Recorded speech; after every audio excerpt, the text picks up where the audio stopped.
because it's their right. So I want to know the effort you will put in to capture these people in the election process and the voting. Moving on, a human rights advocate, Haya King, says being a parent does not give anyone the legal rights to allow a child to be mistreated by a religious leader or by anyone else. Mr. King was reacting to a disturbing online video showing the 40-year-old pastor Ife Diora Onyebo Joseph dehumanizing minors in his church in Port Harcourt. Speaking with correspondent Rejoice Amadi, he stressed that no parent has the right to treat children indecently or expose them to situations that put them in danger. Under the Child Rights Act, the law can protect the children against the mother, the father, and that pastor. A lot of people can do a lot of things, and they will tell you it's their religious obligation. But when you do it in a way or manner that violates the law, the law cannot come in. Children have a right to be protected. The child has a right not to be exposed indecently, not to be punished or corporal punishment and all that. No, you don't have to do it to children. So the man can be pastor can be prosecuted based on that. The human rights lawyer added that parents found guilty of such offences could face arrest and be sentenced to between 1 and 3 years in prison, depending on how serious the abuse is.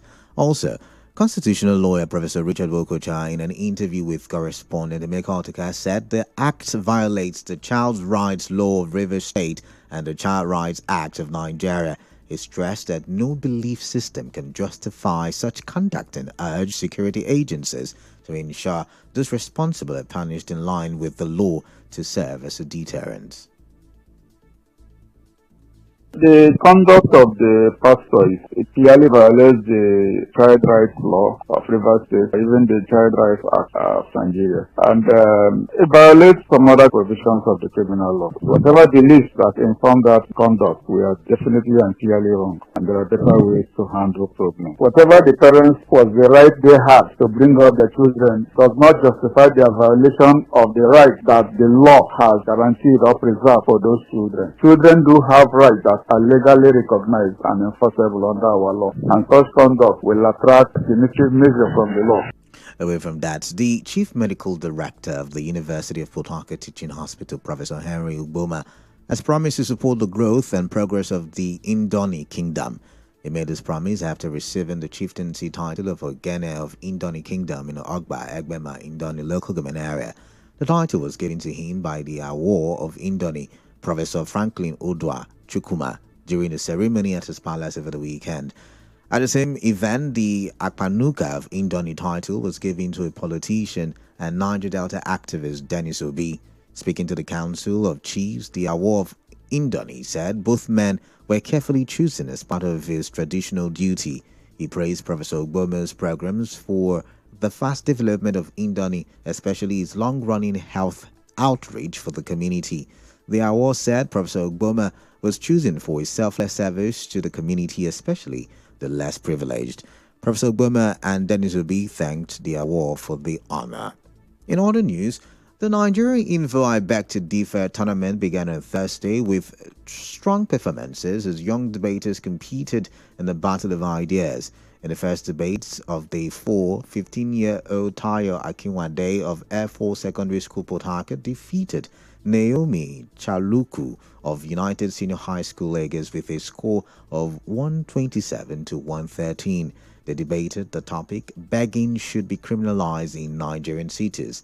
In the second debate, 14-year-old Omar Bender Excel of Government Science Secondary School Abuja faced God's Goodness Kokwete of Venocrest Schools Port Harcourt. Their topic was whether telemedicine is as effective as visiting a doctor in person. God's Goodness won with 129 points against Excel's 126.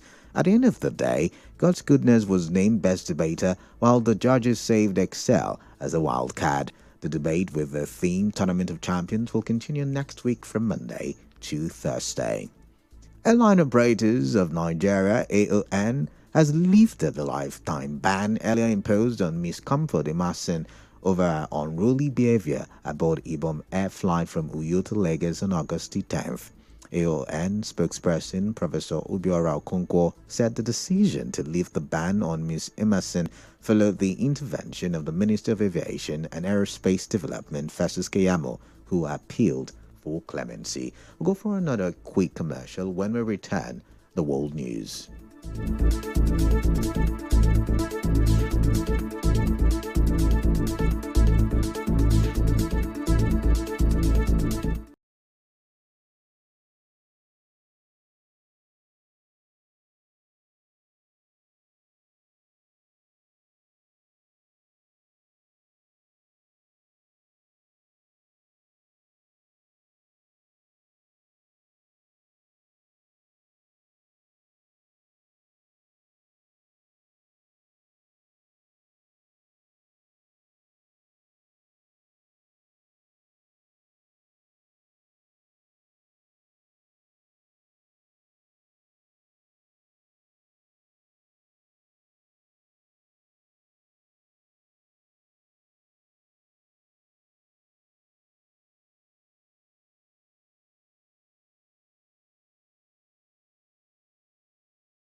Now to the international scene. U.S. President Donald Trump and his Russian counterpart Vladimir Putin will hold talks in Alaska today.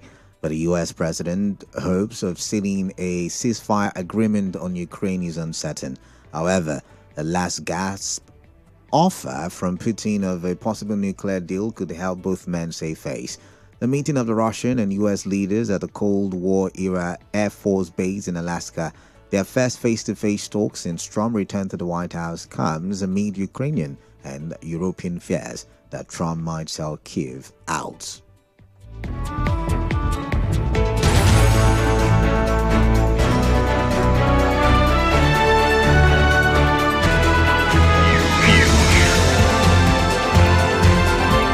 This is the news on 92.3 Nigeria Info.